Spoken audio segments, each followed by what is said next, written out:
Assalamu alaikum. Very good evening, good day, good morning to all of our participants, wherever you are joining us from different parts of the world. We are very, very grateful to you and excited that you are able to join us today for another session belonging to the Health and You Community Wellness Series.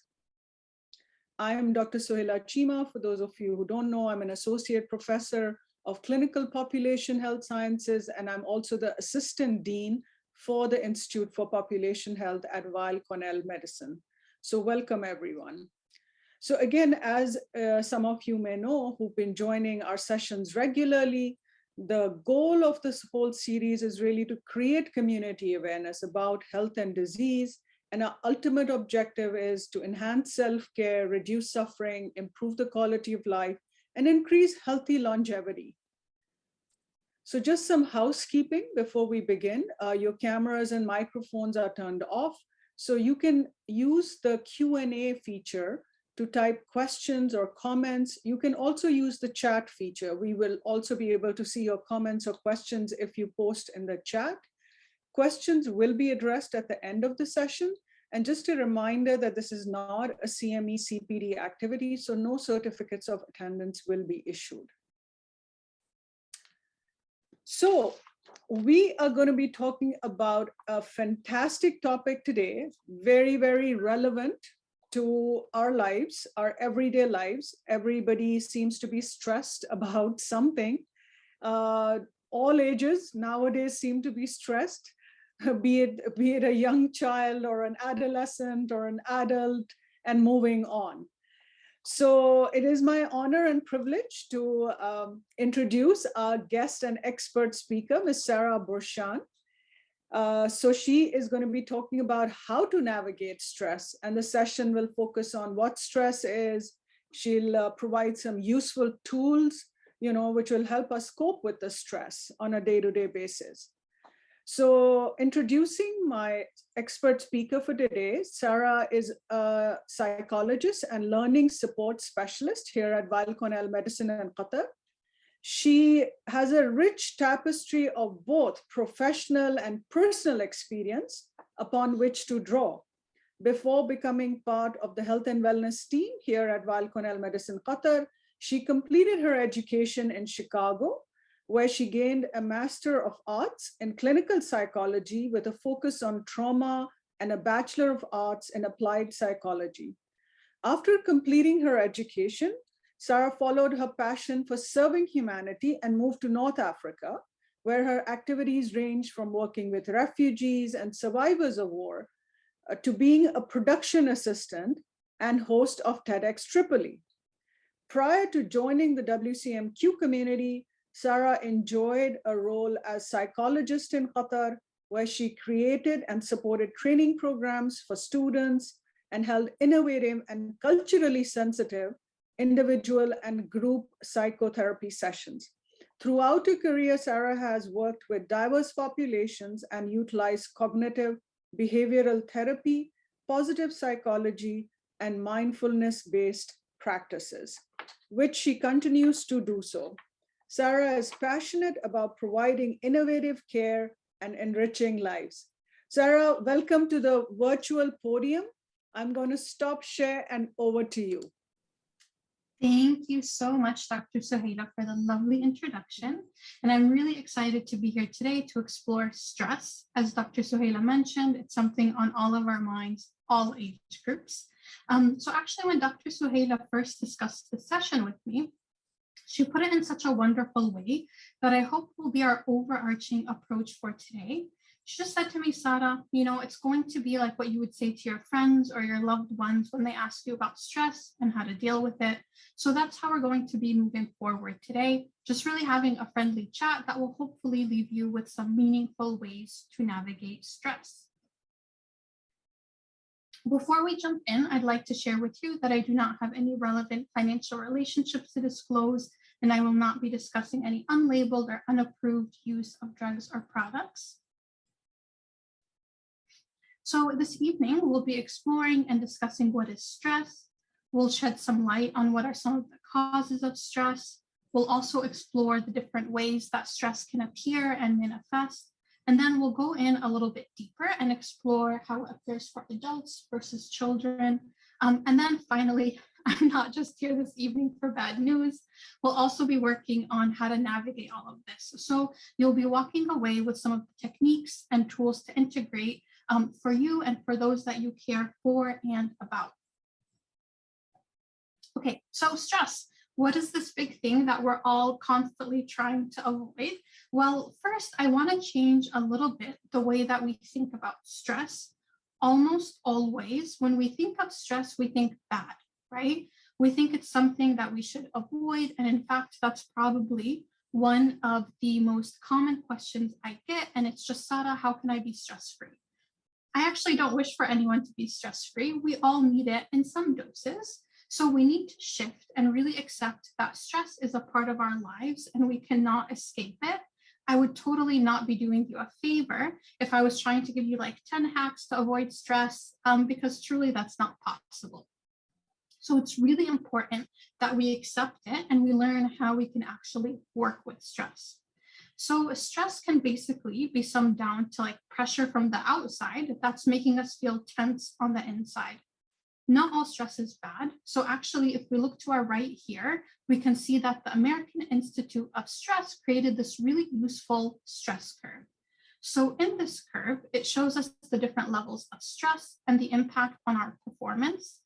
We can see here to the bottom left of the stress curve, if we have low stress, we're calm, sure, that sounds nice, but we can look over and we see that our performance level is bored. So for example, feeling a little bit of stress, for an upcoming deadline can actually be really motivating for you to work on that project. And that would be an example of the good stress that we're here in the middle, the eustress. And that will possibly maybe start to help motivate you. Maybe you'll start to create a plan and start setting some tasks. However, if we took too much over and we begin to stress too much about that deadline we have coming up, that can actually be really debilitating, and maybe we won't be able to concentrate, complete some of the tasks we need for our project. Maybe you'll even become exhausted, fatigued, possibly even leading to a breakdown and burnout, and this is distress. And it's not really the best place for us to be in for too long. The stress curve is really helpful for you to recognize when you need to set like a little bit of fire, when you've got the right amount of fire, and then when your body has had enough fire, it doesn't really want any more. Because when you have too much stress, you're in that distress stage frequently. There is a big correlation with a lot of other health conditions. Another big common question is, where does stress come from? So while stress is universal, the potential cause of stress is not universal, and it can be something that's really individualized. So for example, something that may energize Dr. Suhaila and get her really, really excited, maybe something that completely stresses me out. And oftentimes we think of stress solely as like these problems or issues, anything negative, but actually stress can come from anywhere. A lot of even positive events and major events in our lives can be really, really stress-inducing, like graduation, or notoriously weddings are always really stressful. I shouldn't say always, but sometimes they can be quite stressful.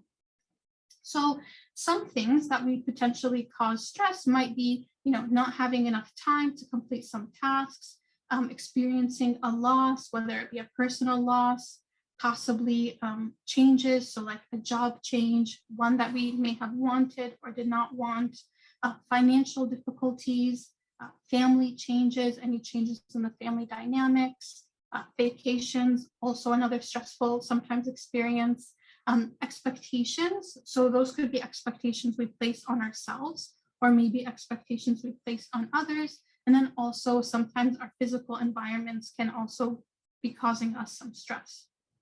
So it's helpful to recognize some of our stressors, because then later on it will help in how we navigate that stress and how we could possibly cope with it. So let's explore some ways that stress shows up for you so that you can start to recognize some of your red flags.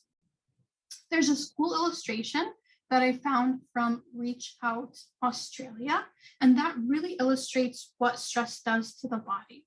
So for some of us, myself included, it was always really hard for me to know when I was stressed. So like mentally, emotionally, I wouldn't really know if I was stressed, but I knew that when certain things happened to my body, I was like, okay, I'm stressed. So for example, if I ever had, tension in my muscles or difficulty with sleep, I knew I had to pause, read the room that is my life, and see, okay, what is stressing me out? And then what are some ways that I can soothe myself through this?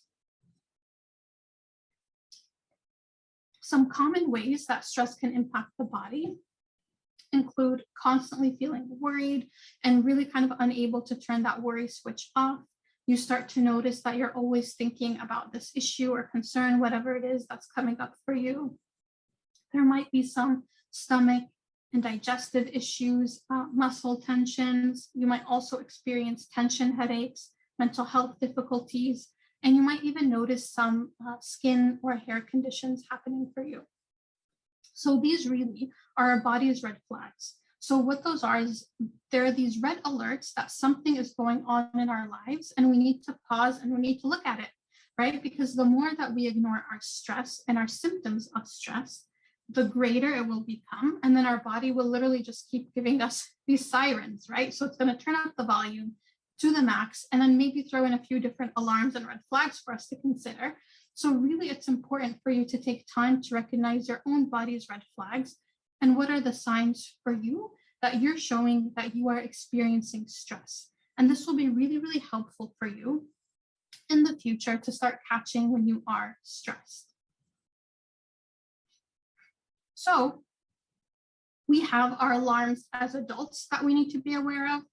But we're not the only ones, as Dr. Suhaila shared, that experience stress, right? Children do too.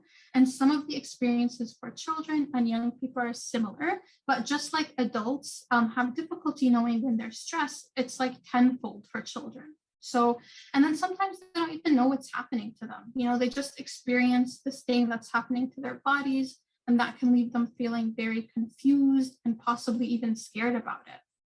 So it's very important to normalize the experience of stress and then also to start having these conversations with children and your family members. Sometimes we think stress is just like this adult problem, and young people don't really feel it. They don't really have these responsibilities. We're not really relying on the 5-year-old in our home to possibly pay the electricity or the kahramat bill. But actually, we're finding that a lot of little ones are like sponges and they do soak what's happening around them, whether it's something that's communicated to them or not communicated to them. I know a lot of times parents feel like, but I'm not discussing these stressful things around them. I'm not telling them, it can't really impact them, right? And I want to say, right, I really do, but I can't say that. It's actually really helpful to keep an eye out because it will manifest a little bit differently for little ones. So according to the APA, the signs of stress can look a little bit different than what we would imagine might be for children and teens. So keep an eye out for any negative changes in behavior. It could possibly be irritability or moodiness, maybe withdrawing from activities that used to give them a lot of pleasure, displaying, really fearful reactions, sleeping or eating too much or too little, feeling sick often. Listen also to what children are saying. It's very, very important because a lot of times children won't come and say like, oh, I'm really, really stressed. They're more likely to use words like worried, more likely to use words like confused, annoyed, maybe angry. Another really interesting way that children and teens can express feelings of stress could be by saying negative things about themselves. So saying things like, I'm stupid or nobody likes me. So kind of being mindful of all of these different ways that children and teens might show that they're being stressed or they're experiencing some stress. Since we're already discussing children, I wanted to also share this with you all.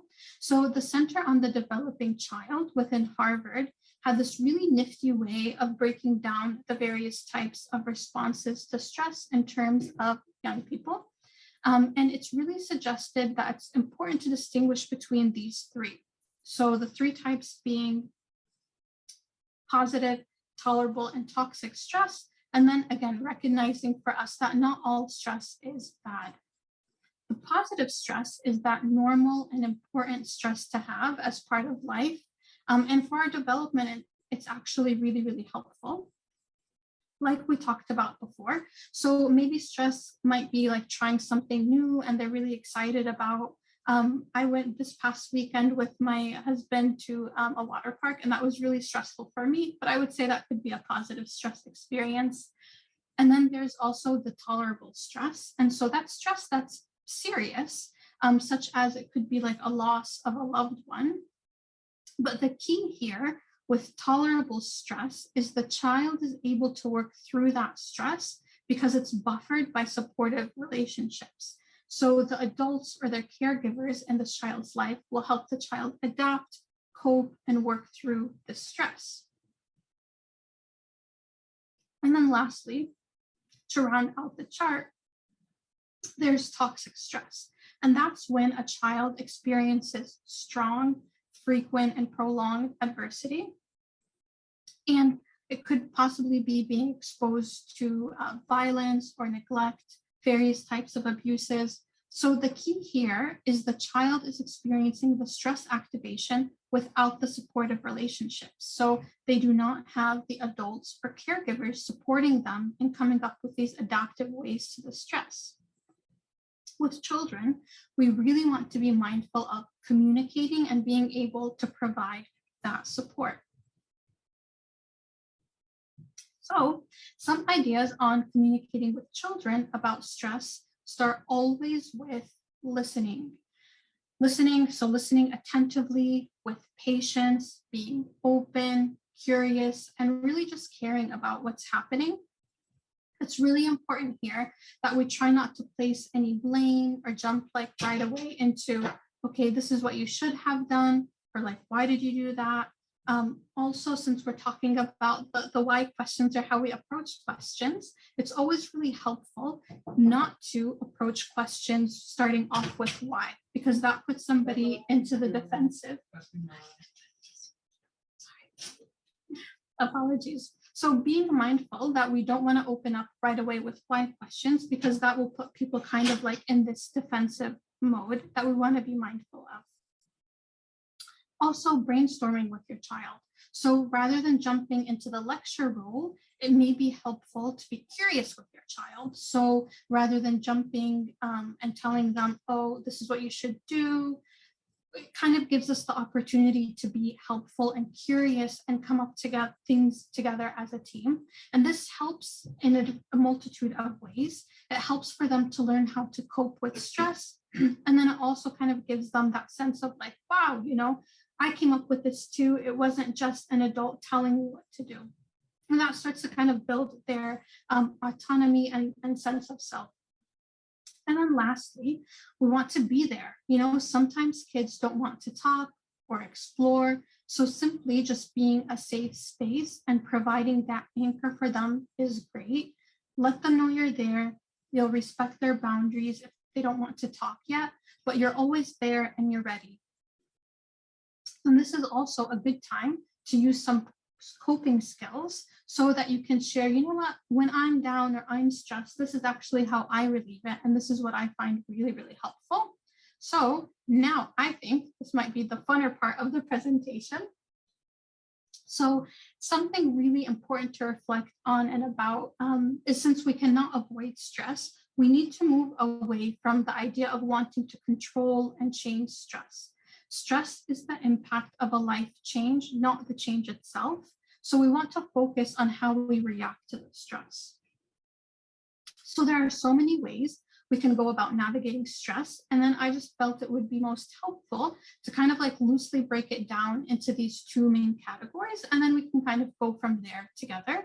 So I want to explore some cognitive approaches. So different ways of working with our thoughts. And then I also want to explore some behavioral approaches. So some of the more like tangible things that you can do. As we start exploring some of the ways our minds can work through things, so many of the psychotherapy theories actually focus on our thoughts. because there's this belief that in part, our thoughts can contribute to how we feel. So you may have heard of this approach, cognitive behavioral therapy, and that's just one of its basic premises, that our unhelpful thinking can contribute in part to our distress. So what do we do to minimize the negative emotions is we just bring awareness to our thoughts, and then we see how that could possibly be contributing. So for example, when we're experiencing stress, say that we have that deadline from earlier approaching, we're stressed, we're feeling really overwhelmed about it. If we sit and we think to ourselves, I'm stressed, I have this deadline. Why didn't I start this sooner? What's wrong with me? I'm going to be terrible at this. I'm probably going to fail as a result.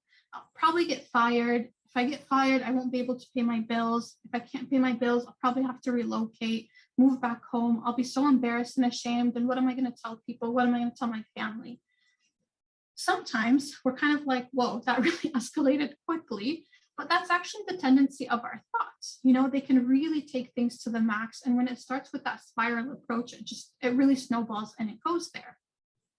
So one way to work on navigating that stress is recognizing our own thoughts, because that can be one of the hardest parts. And then we can start to see how we challenge them, which is always really funny to me with CBT. Whenever I start to talk about thoughts and bringing about awareness, everyone's always like, but Sad, I wasn't thinking, I was just doing. It's like, no, I promise you, you were thinking. So start to kind of like get yourself into that space and that awareness of how you can start to recognize your own thoughts. As you're doing that, it's so important to know that our thoughts are not facts. Just because we think something doesn't make it true. So it's helpful in this moment, for example, to ask ourselves, am I thinking of the worst case scenario? Or am I thinking of the most likely scenario? Oftentimes we're thinking of worst case scenario and we're substituting it for the most likely scenario. So that's one of my favorite tools of challenging and sitting with some of our thoughts. It's also so important we work on being self-compassionate and kind with ourselves. And so what that means is reminding ourselves that we're humans, we're not perfect beings. We make mistakes, and that's okay. This is all part of our growth and our process and our journey. A great tool to use to be kind with ourselves is simply asking ourselves, what would I say to a friend or a loved one right now? So typically, when our friends or loved ones come to us and they're like, hey, I'm really, really stressed, we're not piling on, right? We're not like, yeah, you're probably going to fail, like we were a second ago when we were thinking about ourselves. But we try and we be supportive. We say things like, yeah, this is hard, but you've got this. I think you can do it. You'll make it through this difficult time. I'm here to support you. So try to channel in what you would say to a friend or a loved one, and then treat yourself in that same manner. Another thing that I also wanted to bring awareness to is some of the language that we use as we kind of like think about things. So when we tell ourselves like we have to do something, like we have to exercise, which I was experiencing this morning, kind of don't feel so great about it. I don't want to have to do something. But when we tell ourselves, I get the opportunity to take care of my body, or I'm making time to prioritize my health, we're more likely to engage in some of the stress relieving coping skills. So as we kind of start to work on some of the behavioral components, I want you to notice how you think of coping skills and taking care of yourself as we jump in.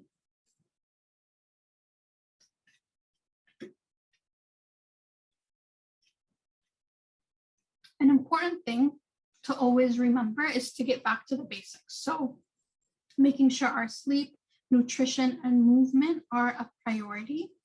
As you're focusing on your basics, be very, very mindful and intentional about it.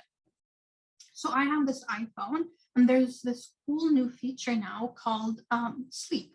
So I think they did an update like maybe a month or so ago. So when I turn off my phone to be like, do not disturb, I noticed this thing called Sleep. And so it's this cool function that you can just like press it. So I did that. And what it did was that it allows me to schedule when I actually want to sleep. Now, personally, a mistake that I always make, and I'm sure many of us do, is that, I'll hang out at the end of the day. Maybe I'll relax. I'll watch a show that I've been wanting to catch up on. And then maybe around like 10, I make my way to bed. And then however long, it takes me to wash up, pray, get my jammies on, all of that. So that takes a lot more extra time. But in my mind, when people ask me like, hey, what time did you go to sleep last night? I'm like, oh yeah, I went to bed early. I went to bed at 10. But really, I'm not going to bed at 10, right? I'm like making my way 10-ish, heavy on the ish. So with the sleep function, actually, I can set it and say like, yeah, I'm being intentional. I want to be in bed by 10. So the first time I did it, I was kind of fooling around. I didn't really think anything of it. I was sitting, enjoying my show. And then at like 9:15, I hear this new ding ding on my phone that I haven't heard before. And it was this notification. And my iPhone was like, hey, you want to sleep at 10? This is your wind down time. I'm turning off your notifications. We're dimming your screen. And you should start to wind down. But like, of course, Apple said it in a nicer, more diplomatic way. So what actually that did was it really helped me recognize that I need to be more intentional with spending time on myself and focusing on myself. And it also really helped me with boundaries and carving out time and giving myself that time to rest and be, again, attentional and mindful about it. Boundaries, set boundaries. And this can show up in a variety of ways. It can either be with yourself, various relationships, or with your workplace. A big struggle now a lot of us are experiencing is, a lot of the lines between work and home are really, really blurred because the workplace kind of ended up at home. And so kind of sometimes feel like the workday really never ends. So it's important that you set a time, turn off if you're able to do so. And then making sure you set time aside for yourself and then fill it with the things that energize or relax you. And that can look like different things for different people and then different things for the same person. So it's important to listen to your body and listen to what it needs. So me, for example, on some Fridays, I love waking up in the morning, going to the gym early. It's empty, it's quiet, and I just enjoy those few hours to myself. But then there are some Fridays where I wake up and my body's like, not today, we want to rest. So I'm like, okay, we're going to rest today. So it's also important to be flexible with yourself and to listen to what you need right now. I also wanted to include some further coping skills that can kind of like help you work towards managing some of that stress. It's really important we look and we understand coping as kind of like this recharge our batteries. It's not silly fluff time, but it's time that we actually truly need. I don't expect my phone to work if I don't pause and charge it. And so it's the same with our bodies. We can't expect our bodies to work either if we're not pausing it and charging it. I know I mentioned movement before, but movement and exercise is so important. And it's really important that you find a way that you make it work for you. It doesn't have to be intensive HIIT workouts, but it can be taking a walk around your home, following a fun Zumba video on YouTube, gentle stretches throughout the day. Anytime I walk into Dr. Suhaila, she's always reminding me of the lovely places to walk around in Qatar. So find different places and ways that you can integrate movement into your life. Relaxation techniques are also great tools to integrate into your life. And there are various types. You can start off with maybe breathing exercises. A simple one is called the 4x4x4, where you inhale for 4 seconds, you hold for a second, and then you exhale for 4 seconds, and then you do this repetition 4 times. And so it's also important that when you are working on your breathing exercises to make sure that you breathe in from your belly rather than from your chest. So if you were to put one hand on your chest and one hand on your belly, you want your belly hand to rise rather than your chest hand to rise. You can also try some meditation practices. So you can use some guided meditations that are like pre-recorded, or you can self-guide yourself. There's also body scans, which I think is actually really helpful for stress, but it's this technique that literally allows you to scan your body through a led meditation. And I know a lot of times we hear about like meditation and relaxation, and it kind of is like, eye roll. It's not really for me. And I totally was with you on that. But I gave it a few chances in different spaces and ways. And it actually ended up being a really helpful tool for me to practice both formally and informally. So give it a shot. Gratitude exercises. I love gratitude exercises. It can be as simple as writing one thing that you are grateful for each day and then slowly increasing in that number.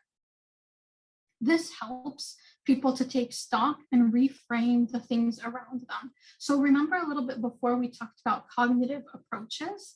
Well, gratitude isn't just about being positive. So it's about reframing our thoughts and training them to also account for the things that we have in our lives rather than solely focusing on the stressful parts or the things that we don't like so much in our lives. Try engaging in hobbies. So it can be anything that works for you. I have some ideas up there, like drawing, knitting. I've always wanted to knit, and I always have it as an example. And I have yet to get past the second line. Puzzles, music, whether you're creating it or listening to it, crafting, gardening. One of my favorite questions always to ask to kind of get the ball rolling with coping skills and hobbies is, what did you enjoy when you were younger? You know, did you love taking your bike out? Was rollerblading your favorite thing ever? Personally, I lived for like climbing trees and reading books. And just yesterday, I was walking with my husband and we came across a little hill. So I was like, don't you remember rolling down hills? Wasn't that so fun? He didn't remember, I remembered. So I enjoyed a good roll. He just thought I was being silly. But either way, it brought a lot of laughs and it helped really to relieve some of that stress that I was holding in that day. So see what it is that you enjoyed when you were younger and how you can bring it into your life. Journaling is also another great tool to reflect and kind of get your thoughts out of your head. And this can also look different for everyone. Sometimes we can dislike writing. So you can do like a photographic journal where you can like take pictures and maybe write, or you can keep voice notes and just kind of like reflect with yourself. You can also find prompts. So like questions that you can reflect on if you're like, I don't know where to start. You can also write letters to yourself or to others. And like anything, always just really make it work for you. Connecting with others in a healthy way. When you're stressed, we really tend to isolate. So try to connect with those friends or loved ones that you know are supportive. You can also connect with new folks. So maybe around some of the hobbies that you might enjoy or some new things that you want to try. There's a lot of interest groups and clubs that are always happening. I feel like the Qatar National Library is always like emailing out these new and interesting groups and things. So kind of like searching out different ways that you can connect with others. And lastly, keep learning and exploring. You know, we're all here today to learn. So keep continuing to be active in your growth process. So we all need support, but when do we know when we want to get some professional support? So my benchmark is always when you start to notice it impacting your life in various aspects. So if your functioning starts to be impaired, your relationships are impacted, your health is kind of taking a hit, your physical health. And then when you notice this going on for a while, typically about a month, it's a good idea to kind of reach out. But also know that you don't necessarily need to have a problem or a concern to go get support. It's also really helpful to be proactive, you know, so just like you go and you get a physical done every year, it's also really helpful for you to go learn more about yourself and gain some insight into what are the ways that you can cope. Thank you so much for joining me today. I hope you were able to learn a little bit more about what stress is, how it shows up for you, and then how you can navigate through it. I've left some time for questions, so I hope that we can get some good questions and conversation going. So thank you again for that wonderful, wonderful session. I think really, really beneficial, you know, gave us a lot of good tips about how we can manage stress and what we can do to help alleviate some of the stressors we might be feeling on a day-to-day basis. So Sarah, we have some wonderful questions coming in. And the first one that I would like to start is where one of the participants is again asking if you can elaborate on, what's the difference between stress and sadness and depression, anxiety, anger? Sometimes I think people might just think they're the same thing, or maybe they are just reactions, to certain things and to certain conditions. So if you can please talk a little bit more about that, but I think a great question. It's a super question. Thank you, Dr. Suhaila. That is a big one that I get a lot, especially with stress and anxiety, right? Because they mimic a lot of the same symptoms, the same responses on our body. And so a really helpful benchmark with stress and anxiety is with stress, you can see a light at the end of the tunnel, right? You can kind of be like, okay, and when finals are over, I'll feel a little bit better. Or like, okay, I'm really excited for 2 weeks from now, the weekend, I'm excited for that. When there's not the excitement, when there's not that light at the end of the tunnel, that's when it might be something other than stress. And then that's when we want to make sure that we're reaching out to professional support so we can unpack some of what's happening. Sure, great. So hopefully that's answered the question for our participant. So again, sometimes, those can also just be emotions, right? Sarah, where, if you're just feeling anger, it could just be, an emotion that you're reacting to somebody or what somebody has sent to you and you just feel. And again, with emotions, I think we all have to remember that it comes from the word motion. So emotion, so pretty much, the emotions, as we know, they cannot stay with you throughout your life. So emotions come and emotions go in all our lives. So, but I think that's also a simplistic way of looking at some of the emotions we feel. It could be anger, it could be happiness, it could be sadness, and all of those. Of course, depression and anxiety are diseases. They're a diagnosis which physicians make, basically. So I hope that helps clarify, the difference between all of these. And of course, stress you have spoken a lot about.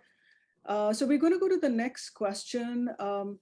So how can stress generate negative energy? I know you already spoke about that a little bit, but maybe you can reiterate, where we think that, okay, stress now may generate negative energy and it can increase your chance of disease or sickness. Yeah, I also, that's another really, really great question. That kind of makes me feel when we have our thoughts and we're stressed, we kind of tend to focus on certain things, right? So we'll focus on some of the other things that we're not so happy with. And in CBT, they call it kind of like the self-fulfilling prophecy, right? Where we're pulling in all of these things to support our understanding that, oh, this is just a crummy day, or this is a bad day, and this is stress. So as you're kind of asking, how does stress generate that negative energy? That's what that made me think of, right? Because I know, for example, I was sharing, I had a little bit of a stressful day today. So it's like any little bump in the road, it was like, oh, so much stress, And so it was like, because I think part of it is our mindset, right? And so I think that's why it's so important to bring in that awareness for ourselves and catch ourselves and be compassionate, and say, okay, I'm experiencing stress right now. That's okay. And to sit with that. Otherwise, it tends to kind of like seep into all of these other spaces. Great, wonderful. Thank you for that answer. So I think we all really, really need to be practicing self-compassion a little bit more, for everybody to know that it's okay for us to be experiencing stress. But again, one person, sort of written to me and said that, of course, we should always be mindful of, we should be aware about our thoughts. Our thoughts are not necessarily facts. And again, what our mind must be thinking, it's not like we should allow our thoughts to control us. So we should just be more aware of what that feeling is, and again, Sarah, you've given them, I think, a lot of different ways in which they can realize and see, what we can do, how we can alleviate some of that stress. And again, with practice, it becomes better. Right, Sarah? Yes, absolutely. And that's something I always share, because a lot of times people are like, oh, you talk about this all day, you must be just so zen all the time. And it's like, no, I mean, we're also humans. we're also humans, we also have moments where I'm at the traffic light and I'm like, why is it not green? Why is it not turning green? And then I catch myself because I'm so tense on the steering wheel, and I'm like, whoa, okay, let me bring some awareness into what's happening for me. And so you guys are right. I saw that in the chat. Awareness is always really the key to everything here. Right. Wonderful. Thank you. So there's another question, of course, relevant to the COVID-19 pandemic, which we were all grappling with. The pandemic brought a lot of stress into our lives, and it continues to as we go through the different waves in different parts of the world and the travel restrictions. So maybe again, Sarah, if you can reiterate some of the things that we can do to alleviate stress, because obviously we're all living with this stress from COVID-19, but how is it that we can help address it? Yes, thank you. Yeah.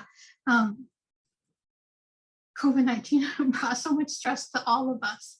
And so I think that's, again, we start with the awareness that this is a pandemic, right? We're still not done yet.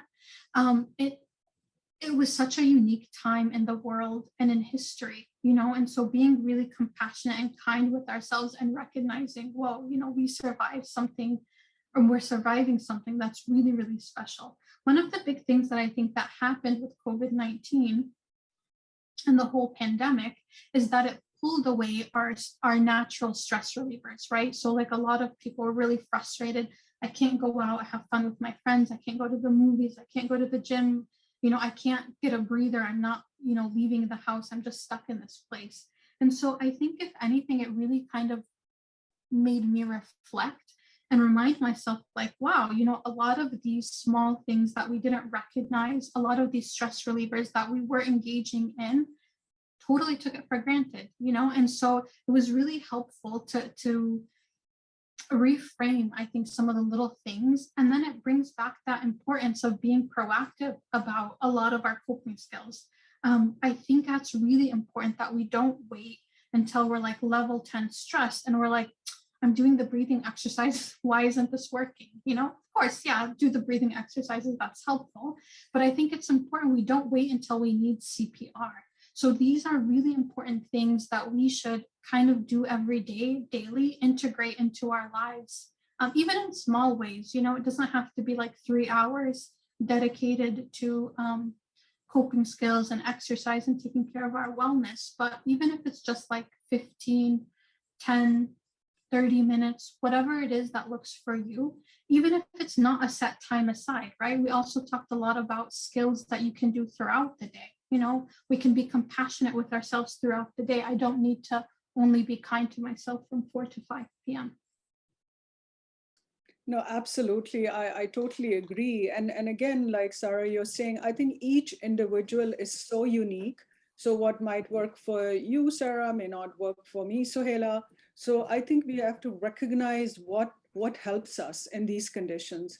I think one other mechanism or one other modality that people can try is a gratitude exercise. So I think, when you are having this stress, when you're having these negative thoughts and emotions, just close your eyes and for a few seconds, just think right there and then, what are you grateful for? What is there in your life right now, that you're grateful for? And I can guarantee you that you could come up with a list of at least 10 or 20 things. Yes, of course, stresses, at that point in our time when we are going through them, they can become very overwhelming. But again, the whole toolkit that Sarah has provided to us, so we can see what will work best. Maybe I just want to, go take a walk in the park. Maybe that works for me better, right? So again, so many different things. I think it's really the practice and to see what works for me as an individual. that would really help you. So try the different things, whether it's breathing, it's relaxation. Some people pray. That's again a mechanism for them to, de-stress and relax. So again, see what best works for you. Okay, so another question. Yeah, please go ahead. If I can. Yeah, absolutely. Thank you, Saida. So one of the things, as you were sharing and you talked about gratitude exercises, I touched a little bit on, meditations and practices. And so I shared that I too, when I first started meditations, it was like, when is this going to be over with? But what it really taught me with mindfulness is that approach of being curious and being open with things. And as you were sharing, Suhaila, it really resonated with me about being aware of like what does and doesn't work for you. And it's also important to give yourself a chance, because some of the coping that I did, 3 years ago or even yesterday, sometimes it won't work for me today. And something that I hated yesterday, I might be what my body needs today. And so also, because sometimes, I'll talk about, have you tried gratitude exercise or journaling? And it's like, I tried that once before and it didn't really work for me. And so also kind of taking a step back and be curious about if there's another way that I can approach it, if maybe my body needs it today on like Monday, February 21st. It's a little bit different. So also kind of, so I love that curiosity and bringing in that gentle way of like being in the world and with different things. Mm-hmm. That's really, really nice. It's like, some days we feel like eating some vegetables, some days we don't want to eat any veg, but that doesn't mean, it's not going to work for me or that I don't enjoy eating it. But on different days, different things can work. So yeah, we should be open, we should be curious, and, keep trying these things. Thank you, Sarah, for that.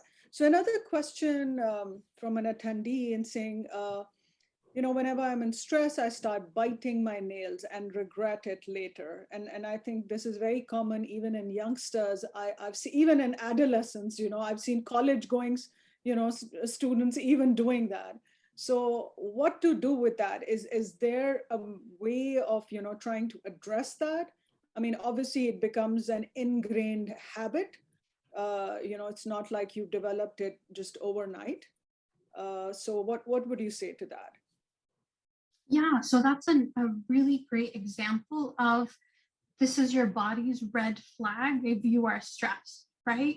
And so kind of like I shared, when my muscles tense, then I know that I'm stressed out, but not necessarily I wouldn't have known otherwise. And so when you start to notice yourself biting your nails, I would kind of like look around and see what's happening in my life, am I struggling with deadlines? Was there something that bothered me that when somebody asked me about it, I was like, no problem. That's not really annoying, or that didn't really bother me.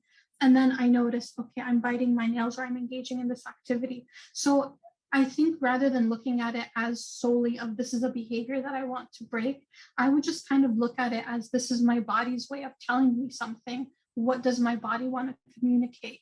And maybe it will take some time. So it won't be like, okay, if I bite my nails today and then I looked around and suddenly the answer is right there.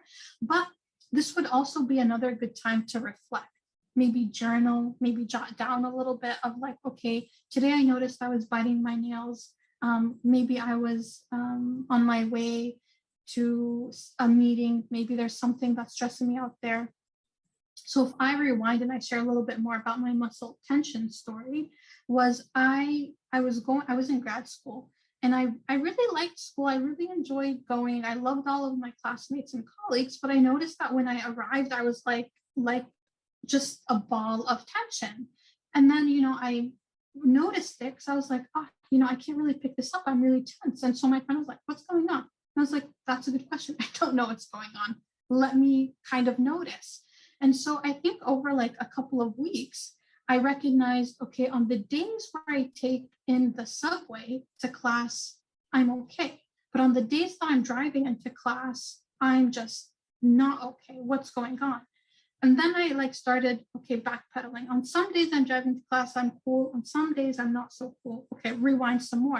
And so basically what I found out was that whenever I had any difficulty difficulty on the road, Chicago morning rush hour, like I wish that upon nobody.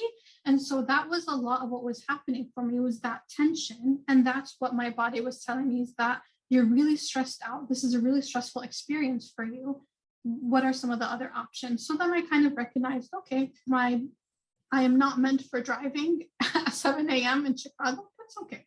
The subway is for me. And so I think I would take a step back and just try and take a look at what's happening in your space and in your life when you're engaging in some of those activities. Great. Thank you for that very thoughtful answer, Sarah.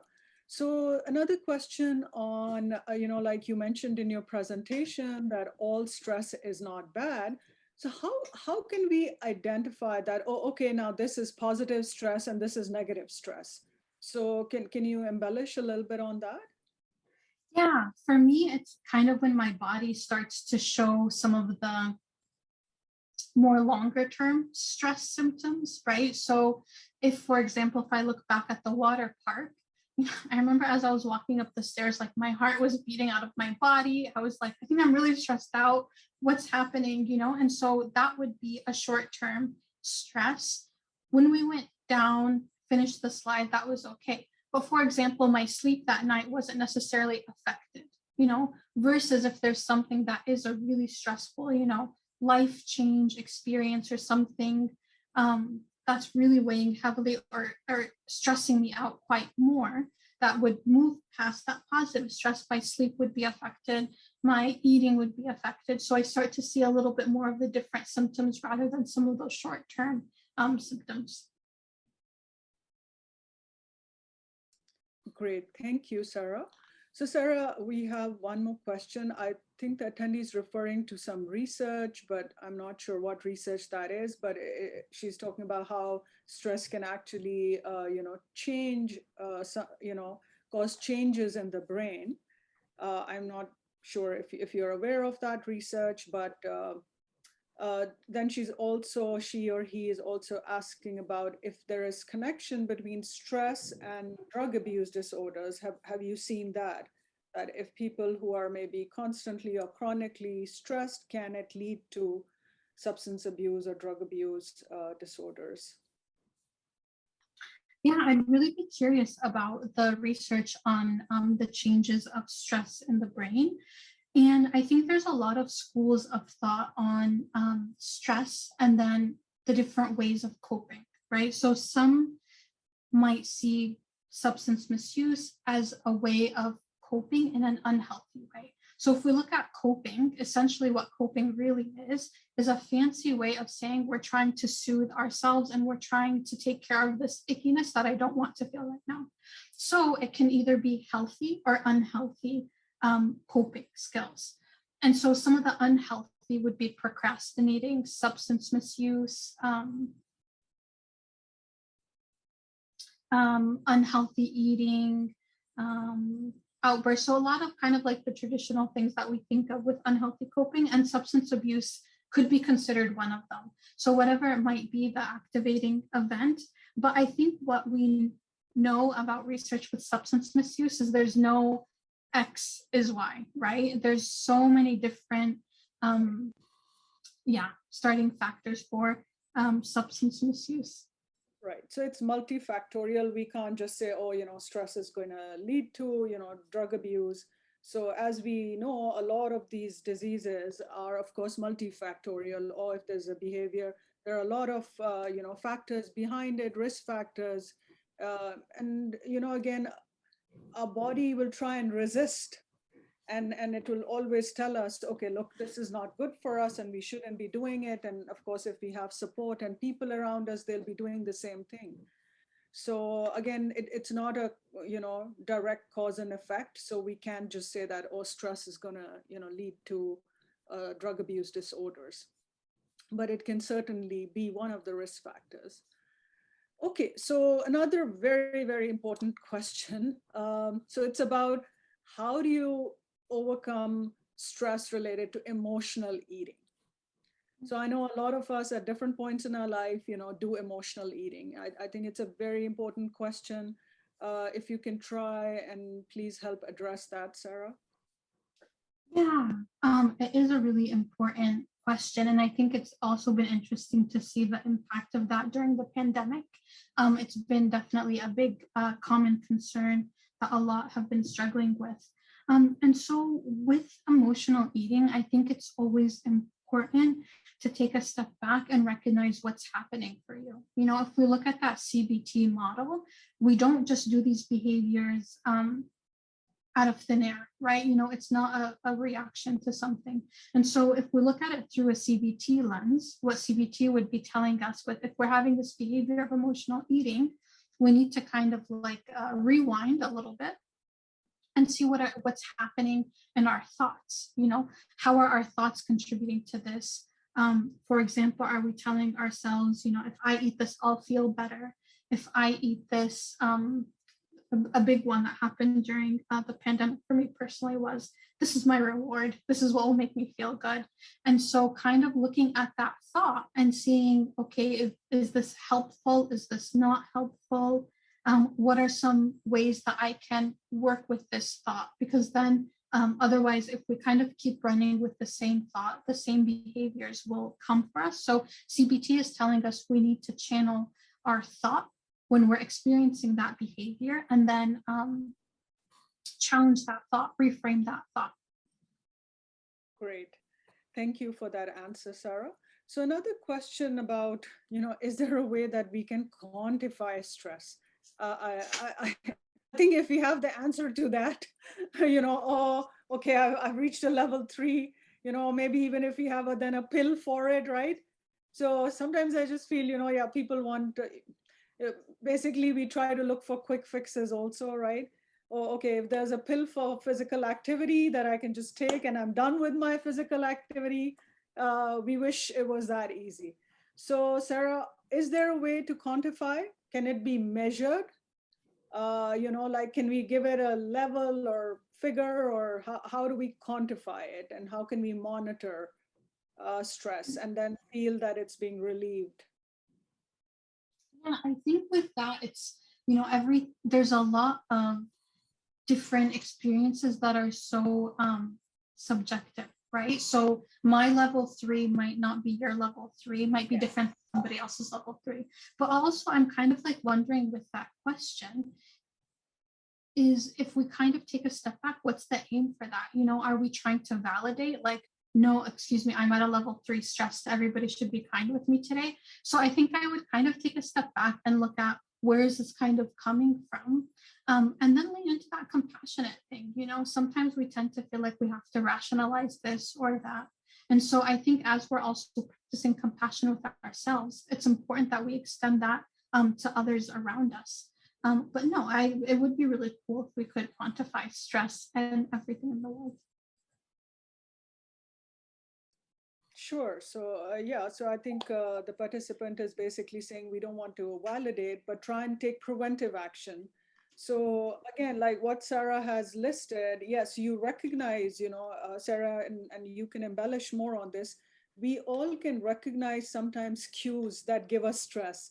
Like if Sarah was saying, okay, the road environment gives me, the stress, the traffic. So she should be taking the metro or getting an Uber, right? Rather than driving herself in the rush hour. So some people do get stressed. Obviously it depends on maybe sometimes there are toxic environments at work, uh, and you are stressed all the time because you just cannot manage. So again, if you know what those cues are, what those triggers are, then you should try and prevent, getting into those environments. So Sarah, please embellish on that if you can. Yes, absolutely. Your body is giving you cues. Sometimes we don't know that they're cues. And so that's when that awareness piece becomes so important, to recognize those cues that are happening for you. Yeah, and you answered it perfectly, Dr. Suhaila. So recognizing the cues, and then what are some ways of coping that could be like problem solving coping, right? So just like you said, that traffic really stressed me out. It was causing me a lot of distress during my day. I was like really short with people for like 30 minutes until I settled. And so recognizing, okay, this is what my signals are. Now let me take a step back. How can I solve it if I'm able to? Or like soothe it. what could be some of the other ways that I could work through it. Yeah, sure. Great. And again, even Sarah, you had mentioned all the list of some of the physiological changes, right? Which could be happening, so if it is something new or unknown, but maybe your body gives you some signals, right? Maybe your heart starts beating and you feel the palpitations, or maybe you start sweating. I mean, again, your body does give you, at some kind of other, maybe it's just anger at that time or irritation. Like you had this whole list in your slide. Again, we will be posting all of this, inshallah, once Sarah's session is done and she gives us approval for it. We will be posting it on our website. And if anybody has missed it or they want to share it with somebody, they can, of course, share it with your friends, community, whoever you want to. So Sarah, I think we're coming to the end. Just the last couple of questions. That does stress run in the genes? Does it run in families? Is there a natural remedy for stress?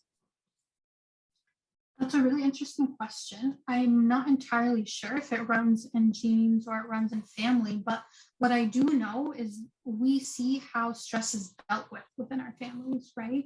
And so kind of just like what we were talking about before is the stress cues.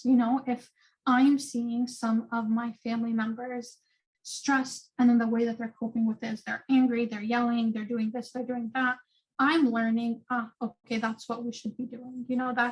That's how we handle stress, and that's why I think it's so important that we do start modeling some of those healthy coping skills. When I see my family members walking, exercising, taking care of themselves, saying, you know what, I just need some me time.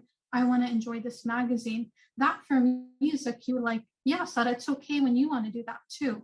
And so I think I'm not sure about the genes, but I think also behaviorally, we definitely see it modeled at home. And then those are the messages that we kind of like take with ourselves of what is or is not okay in dealing with stress.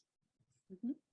Yeah, I think these are all important questions which you helped address, Sarah, because of course, and it depends, really on how people, deal with stress in different families, what the family environment is, what the age of the person is, it's really complex. I mean, nothing is easy. Of course, we can certainly do more research on this topic, and I'm sure, it will benefit everybody as we do more research on this topic. So we have a participant, obviously saying lifestyle is also a key component of stress. Yes, absolutely. Our environment, our lifestyles, our behaviors, everything contributes to stress. But I think what is important to remember is that we have mechanisms of how to also handle stress and how to cope with stress. I think our focus should be more on practicing those, rather than focusing on, oh, okay, of course, yes, we all have stress, in our homes, in our workplaces. There is stress everywhere. So I think our focus should be more really practicing the coping skills and seeing what best works, being open, being curious, like Sarah referred to, and just trying to see what really works for us, maybe, on that day, that particular day. So Sarah, would you like to please close? We're going to close. You've done a fantastic session. Thank you so much, for being here.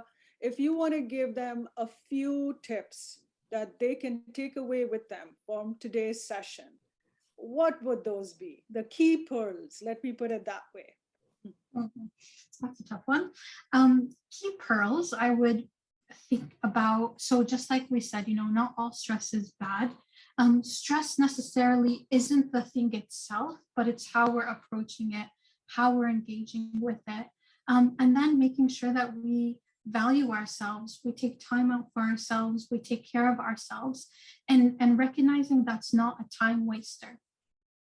That's how we charge ourselves. That's how we're going to make it through the days, through the years, inshallah. So really feeling like, okay, I do deserve to have this for myself so that I'm healthy and well to be able to deal with this crazy thing that is called life.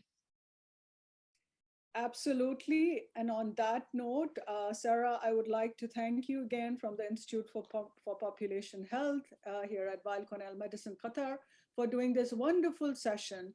And we hope that people have gained from it, and they'll start applying some of the coping skills that you relate to them today.